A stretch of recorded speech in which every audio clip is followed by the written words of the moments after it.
Hello friends, I am Yogendra Agarwal and you are watching your own YouTube channel Commerce Mantra by Yogendra sir. आज आपको मैं बताने वाला हूं किस तरह से आप घर बैठकर ही अपने बोर्ड एग्जाम में आने वाले मार्क्स को निकाल सकते हैं, उनका पता कर सकते हैं आसान तरीके से। बोर्ड की क्या इंस्ट्रक्शन है, सीबीएसई बोर्ड की क्या गाइडलाइन है, जिनके अनुसार आपको किसी की जरूरत नहीं, आप खुद ही अपने मार्क्स निकाल सकते हैं। दोस्तों, सबसे पहले मैंने जो पहली वीडियो बनाई थी उसमें मैंने आपको बताया था कि 30-30-40 का फॉर्मूला है, लेकिन उसको मैंने डिटेल नहीं किया था। आज मैं आपको इसे डिटेल समझाने वाला हूं। 30-30-40 किस तरह से अप्लाई होगा। जब मैं 30-30-40 की बात करता हूं दोस्तों, तो 30% मार्क्स 10th के लिए हैं, 30% मार्क्स 11th के लिए हैं और 40% मार्क्स 12th से लिए जाएंगे। लेकिन वो लिए कैसे जाएंगे, आज मैं इस बात को डिस्कशन में लेने वाला हूं, डिटेल समझाऊंगा, चिंता नहीं करिए। 10th क्लास, मान लीजिए 10th क्लास की मैं बात कर रहा हूं, 10th की मैं बात कर रहा हूं और इसके लिए 30% मार्क्स हमें लेने हैं। तो किस तरीके से होगा ये, मान लीजिए आपके हम बात करते हैं 30% मार्क्स की, 5 सब्जेक्ट हैं आपके 30% में। पहला सब्जेक्ट, दूसरा सब्जेक्ट, तीसरा सब्जेक्ट, चौथा सब्जेक्ट, 5वां सब्जेक्ट। आई होप आपको ये दिख रहा होगा। First, second, third, fourth, fifth, 5 subject हैं। तो पहले तो हमें ये देखना है कि ये जो 5 सब्जेक्ट हैं हमें केवल इनके थ्योरी के मार्क्स लेने हैं, ठीक है। तो थ्योरी के मार्क्स मैं 80 मार्क्स लेकर के चल रहा हूं आउट ऑफ 80, यानी कि 80 मार्क्स में से आपको कितने मिले हैं मुझे ये देख करके चलना है, क्योंकि मुझे एक एग्जाम्पल के द्वारा आपको इशारा समझाना है। 80 मार्क्स का अगर आपका थियोरेटिकल एग्जाम हाई स्कूल में था, मतलब 10th क्लास में था, तो उस कंडीशन में हम सपोज करिए एक सब्जेक्ट में 75 मार्क्स पाते हैं, एक में मान लीजिए 70 मार्क्स पाते हैं, एक में मान लीजिए 58 मार्क्स पाते हैं, एक में मान लीजिए हम 65 मार्क्स लेते हैं, एक सब्जेक्ट में मान लीजिए हम 48 मार्क्स लेते हैं। ये हमारे 10th की पोजीशन है, ये मान करके चल रहे हैं। अब 10th की इस पोजीशन के बेस पर आपको जो 30% कैलकुलेट करना है वो कैसे करना है, तो आपको मैंने उस वीडियो में बताया था कि आप लोगों को ये 30% कैलकुलेट करने के लिए टॉप 3 पेपर लेने हैं अपने। अब आप लोग देख सकते हैं इसमें टॉप 3 पेपर कौन से हैं, एक तो ये है, एक ये है और एक ये है। मैंने यहां फिगर्स इसलिए इस तरह के लिए हैं जिससे कैलकुलेटर का प्रयोग कम से कम करना पड़े, ठीक है। हालांकि ये फिगर्स पॉइंट्स में भी हो सकती हैं, जब हम इनके आंसर निकालेंगे वो आंसर पॉइंट में भी हो सकते हैं। फिर पॉइंट को कैसे हम राउंड ऑफ करेंगे मैं ये भी बताऊंगा वीडियो में, चिंता नहीं करिए। तो मैं ये 3 पेपर आपके ले रहा हूं, 1, 2 और ये 4th वाला, क्योंकि ये टॉप पेपर हैं, इनमें सबसे ज्यादा मार्क्स आपके आए हैं, ठीक है। तो इन 3 पेपर्स को लेने के बाद आपकी स्थिति क्या होगी, आपको इनका एवरेज निकालना है। 75 प्लस 70 प्लस 65 डिवाइडेड बाई 3। अब ये कितने मार्क्स आपके हो जाएंगे, आप इनका टोटल करिए।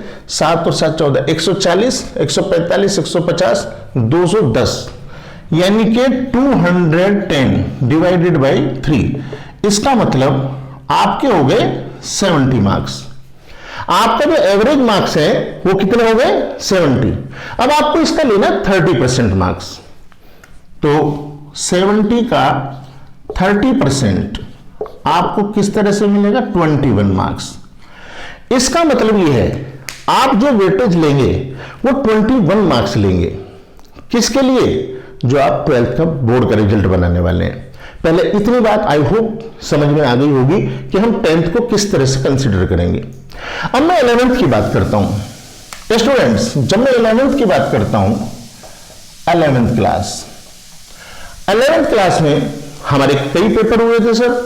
हमारा फाइनल पेपर भी हुए थे, हमारे हाफ ईयरली भी हुए थे, मिड टर्म जिन्हें हम कह देते हैं, यूटी भी हुए थे। सर कौन से लेने, तो सबसे पहली बात हमें 11th क्लास के लिए केवल फाइनल के मार्क्स लेने, जो आपके फाइनल रिजल्ट में आए थे। वो कैसे होंगे देखो। अब फाइनल में एक बात तो ये पक्की हो गई 11th क्लास में कि उतने ही सब्जेक्ट होंगे। यहां 10th में यहां तो दिक्कत हो सकती थी, सब्जेक्ट चेंज होंगे, लेकिन 11th क्लास में अब आपके वही सब्जेक्ट होंगे जो आपके 12th में है। तो ये हमारे लिए एक अच्छी स्थिति है। यानी कि हम सपोज करिए 5 पेपर हमारे हैं यहां पर, 1 2 3 4 5, 5 पेपर हैं।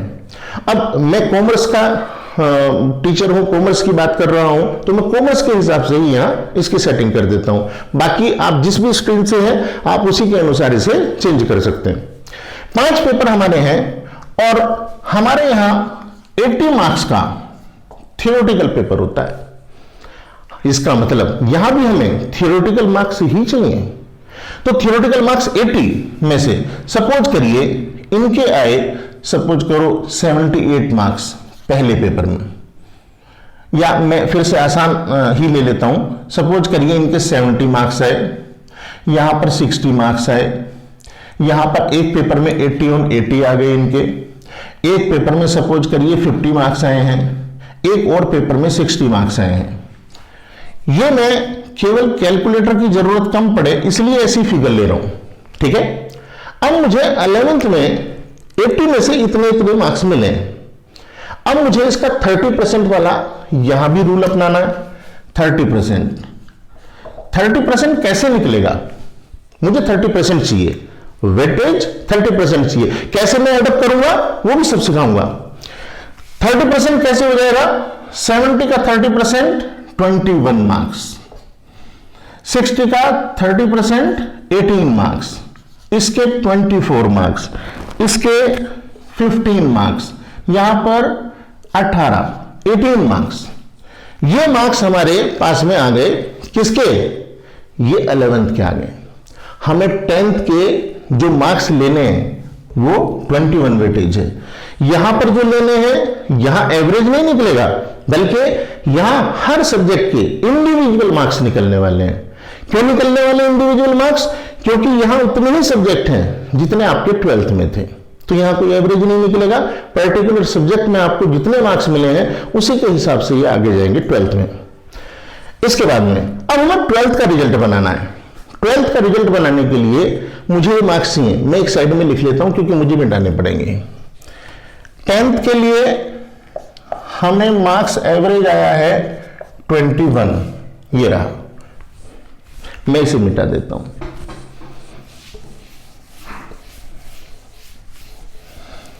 जिन बच्चों को स्क्रीनशॉट लेना हो मेरे मिटाने से पहले भाई वो स्क्रीनशॉट ले लेना। अब मुझे यहां 11th के मार्क्स लेने, तो 11th के तो मेरे पास में मुझे पता है कितने। फर्स्ट पेपर में 21, सेकंड पेपर में कितने 18, थर्ड पेपर में कितने लेने हैं 24, और फिर फोर्थ पेपर में कितने लेने हैं 15 मार्क्स, और फिफ्थ पेपर में 18 मार्क्स। ये हमारा रिजल्ट होने वाला है। स्टूडेंट्स, जब हम बात करते हैं 12th के रिजल्ट की, तो 12th के रिजल्ट में हम अब कैसे इसकी सेटिंग करने वाले हैं, ध्यान से देखना। अभी तक मैंने जहां भी मार्क्स लिए हैं वो थियोरेटिकल मार्क्स लिए हैं। अब मैं 12th के रिजल्ट की बात करता हूं। 12th का बोर्ड रिजल्ट हमें बनाना है, बोर्ड का रिजल्ट हमें बनाना है। यानी कि आपको अब अपने मार्क्स निकालने हैं, जिनके लिए बेसिकली वीडियो में बना रहा हूं। अब आपके 5 सब्जेक्ट हैं। अब 5 सब्जेक्ट में आप कैसे कैलकुलेशन करेंगे? पहले सब्जेक्ट में आप लिखेंगे आपको 10th में कितने मार्क्स मिले, पहला सब्जेक्ट, दूसरा सब्जेक्ट, तीसरा सब्जेक्ट, चौथा सब्जेक्ट, पांचवा सब्जेक्ट। पहले सब्जेक्ट में आपको 10th में कितने मार्क्स मिले हैं, तो यहां पर एवरेज मार्क्स है। इसका मतलब हर सब्जेक्ट के 21, 21, 21, 21, 21। आप इस तरीके से सब जगह 21 लिख लेंगे। अब आपको 11th के मार्क्स लिखने हैं। 11th में चूंकि कोई ऐसा एवरेज नहीं था, तो इसका मतलब जिस सब्जेक्ट पे जितने मार्क्स हैं आप उसके सामने उतने ही लिखेंगे। 21, 18, 24, 15 और 18। आई होप यहां तक मेरी बात समझ में आ गई होगी। आपने 10th का और 11th को पहले एनालाइज कर लिया। अब इसके बाद में आप 12th के लिए आ चुके हैं। 12th में 40% का रूल है, लेकिन वो किस तरीके से लगेगा, हमें वो क्या उसका करना क्या है बेसिकली।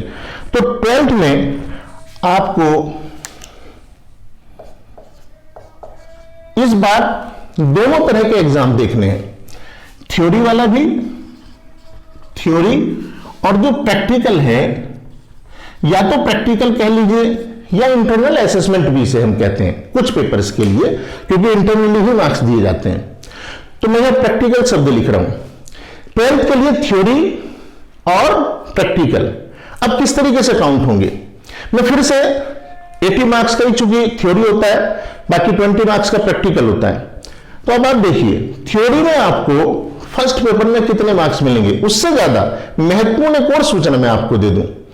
स्टूडेंट्स, जब हम बात करते हैं कि 12th के मार्क्स हमें लेने, तो कौन से वाले लेने हैं, तो भाई यहां जो रिजल्ट कमेटी हर स्कूल की, आप जिस भी स्कूल से हैं, आपके स्कूल की जो रिजल्ट कमेटी बनाई गई है, उस रिजल्ट कमेटी को सीबीएसई ने कुछ अधिकार दिए हैं। उन अधिकारों के बारे में मैं आपको डिटेल बताऊंगा, स्किप करके नहीं देखना, बीच बीच में वो चीजें मैं बताता रहूंगा। स्टूडेंट्स, जो हमारे रिजल्ट कमेटी है उसको पहला अधिकार यह दिया गया है कि वो चाहे तो यूटी, मिड टर्म मतलब हाफ ईयरली और प्री बोर्ड, इनका औसत भी ले सकती है। दूसरा, वो प्री बोर्ड के, मान लीजिए 3 प्री बोर्ड हुए हैं आपके यहां, तो उनका औसत ले सकती है। मान लीजिए एक ही प्री बोर्ड की मैं बात करूं, तो वो एक प्री बोर्ड जो बेस्ट है उसको चुन सकती है आपके लिए, ठीक है, और उसके हिसाब से आपको यहां मार्किंग दी जाएगी। अब उस प्री बोर्ड में आपको कितने मार्क्स मिले हैं, सब्जेक्ट 11th के जो थे वही 12th में भी हैं, इसका मतलब सब्जेक्ट वाइज होना है जो होना है। सपोज करिए आपको 12th में जो मार्क्स मिले हैं वो पहले पेपर में मान लीजिए 81 मिल गए हैं। मैं प्री बोर्ड को लेकर के चलता हूं अपने एग्जाम्पल में, ये रिजल्ट कमेटी पर आपके स्कूल की डिपेंड करेगा, लेकिन आपको मैं एक एग्जाम्पल एक प्री बोर्ड के मार्क्स लेकर के चलता हूं। उस प्री बोर्ड में सपोज करिए आपको 80 में से 80 मिले पहले पेपर में, तो आपको इस बार कितना देखना, 40%, यानी कि ये जो क्राइटेरिया है ये 40% का है जी, ये क्राइटेरिया 40% का है। तो अब हमें 80 on 80 अगर मिल गए हैं तो यहां पर 32 आ जाएंगे 40%। मैं नीचे लिख देता हूं, आपको मिले पहले पेपर में 80 on 80 और आपका 40% बैठ गया 32। मैं फिर से बोल दूं, मैं यहां इस तरह की फिगर्स इसलिए ले रहा हूं जिससे कि आपको दिक्कत ना हो, फिर टोटल करने में और कैलकुलेटर की जरूरत ना पड़े, वरना वीडियो बहुत लंबा हो जाएगा। सपोज करिए आपको 70 मार्क्स मिले दूसरे पेपर में, तो 7 चौक 28, यानी कि 7 4 28 मिले 40% के रूप में, और आपको 80 में से मिले हैं 70 नंबर। 80 में से 70 मिले, 70 का 40% निकालेंगे, 32 28। इसके बाद मान लीजिए इसमें भी मैं 70 नंबर ही मान लेता हूं, 28 मार्क्स इसके भी आपके डिसाइड हो जाएंगे।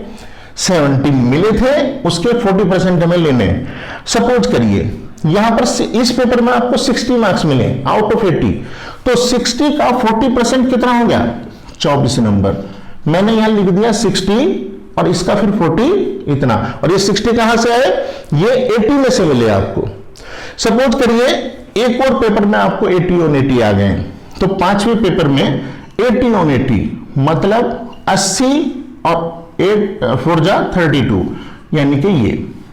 अब आपका जो टोटल होगा वो इन मार्क्स का होगा 32 28 28 24 32। अभी आपके मैं प्रैक्टिकल के मार्क्स नहीं लिख रहा हूं, पहले इनका टोटल कर लेते हैं, पहले इनका टोटल कर लेते हैं जिससे आपको समझ में आ जाए बात।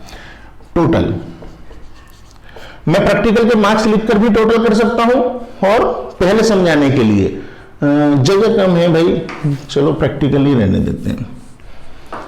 प्रैक्टिकल 2 ही कॉलम बन पाएंगे, इसलिए मैं आपको प्रैक्टिकल के मार्क्स लिखते चलता हूं। सपोज करिए आपको प्रैक्टिकल में पहले पेपर में हर किसी का प्रैक्टिकल और इंटरनल असेसमेंट होगा।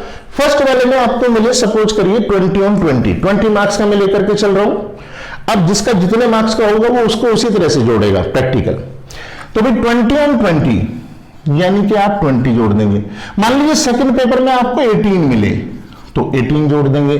अभी सपोज करिए आपको एक पेपर में 15 भी मिले हैं, चलो जी 15 जोड़ देंगे। जितने मिले उतने जोड़ते हुए चलेंगे। और ज्यादातर स्कूल्स में ये प्रैक्टिकल के इंटरनल असेसमेंट के मार्क्स तो जा चुके हैं, इसका मतलब ये तो फिक्स ही है। 20 on 20 एक और पेपर में आप अच्छे स्टूडेंट हैं, एक और पेपर में 20 on 20 मिल गए प्रैक्टिकल में। ये प्रैक्टिकल की पोजीशन है या इंटरनल असेसमेंट जिसे मैं कह रहा हूं। अब आपका जो टोटल रिजल्ट होगा वो इस तरह से होगा। ये आपका फाइनल रिजल्ट होगा जो मैं टोटल करने वाला हूं। देखिए मैं कैलकुलेटर का यूज कर लेता हूं थोड़ा सा।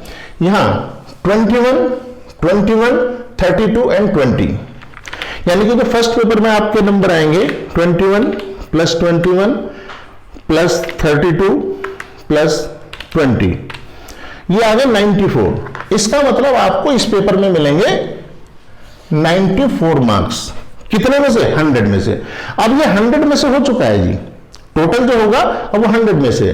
दूसरे में देख लेते हैं भाई 21 प्लस 18 प्लस 28 प्लस 18, इस बार आपको 85, इसमें बैठते हैं आपके 85 मार्क्स। ठीक है, इसके बाद में नेक्स्ट अभी मैं आपको यह भी बताने वाला हूं कि किस तरीके से हम पॉइंट्स को राउंड ऑफ करेंगे। तो देखते रहिए इसे। हमारा 21 नेक्स्ट थर्ड पेपर में 21 प्लस 24 प्लस 28 प्लस 15, आपके मार्क्स आए 88। ठीक है, अब इसके बाद में नेक्स्ट पेपर में आपको 21 प्लस 15 प्लस 24 प्लस 20, आपके मार्क्स आए इस पेपर में 80।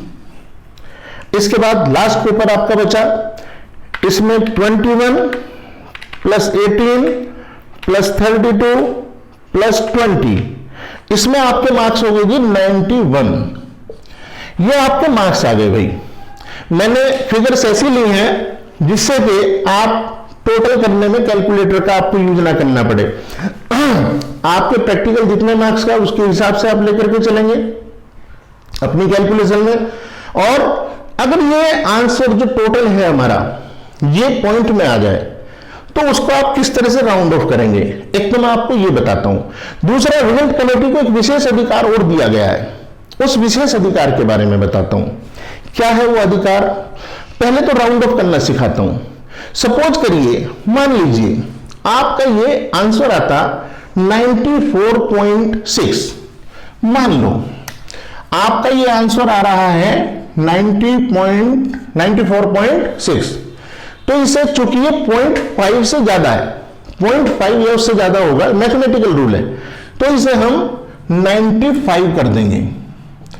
सपोज करिए ये होता 94.3, तो इसे राउंड ऑफ करने के लिए हम 94 कर देते।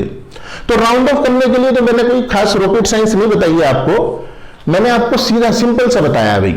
ठीक है, आई होप आपकी ये बात समझ में आ गई होगी। इसके बाद में रिजल्ट कमेटी को एक और अधिकार दिया गया है, मैं उसके बारे में और बता दूं। तो भाई रिजल्ट कमेटी को यह अधिकार दिया गया है, अगर रिजल्ट कमेटी को यह लगता है कि रिजल्ट को हमें मॉडरेट करना है, मतलब कुछ अप या डाउन करना है, तो उसे +5 पर सब्जेक्ट करने का अधिकार दिया गया है। रिजल्ट ज्यादा कमजोर है वो कर सकते हैं, वो अपने अपने स्कूल के कारण हो सकते हैं, तो वो +5 इसमें कर सकते हैं, पर सब्जेक्ट +5 कर सकते हैं। लेकिन ऐसा नहीं है कि मिस्टर एक्स के रख दें मिस्टर वाई के नहीं रखें, वो आपको करना पड़ेगा सभी के लिए। तो आप लोग इस तरीके से अपना रिजल्ट घर पर बैठकर ही निकाल सकते हैं, घर पर बैठकर ही बना सकते हैं। अगर आपने इस चैनल को अभी तक सब्सक्राइब नहीं किया है तो प्लीज इस चैनल को सब्सक्राइब कीजिए, इसी तरह से analytical and concept based videos देखने के लिए।